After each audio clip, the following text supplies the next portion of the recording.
আমি অধ্যাপক ডাক্তার মোহাম্মদ ফয়জুল ইসলাম চৌধুরী, ঢাকা মেডিসিনের রিটায়ার্ড প্রফেসর। বর্তমানে আছি আনোয়ার খান মডার্ন মেডিকেল কলেজে মেডিসিনের প্রফেসর হিসেবে।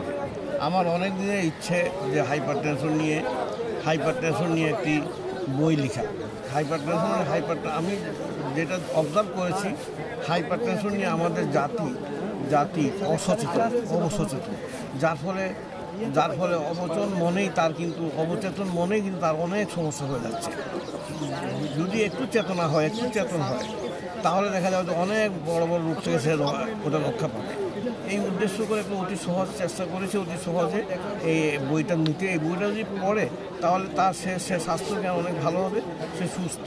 হাইপারটেনশন হচ্ছে মাদার অফ মেনি ডিজিজ, অনেক রোগের মূল রূপ। ওই রূপ থেকে অনেকগুলো রোগ হয়, যেমন প্রতি যদি শুরু করি, স্ট্রোক করতে পারে, চোখ নষ্ট হতে পারে, হার্ট অ্যাটাক করতে পারে, কিডনি নষ্ট হতে পারে, পা পচে যেতে পারে।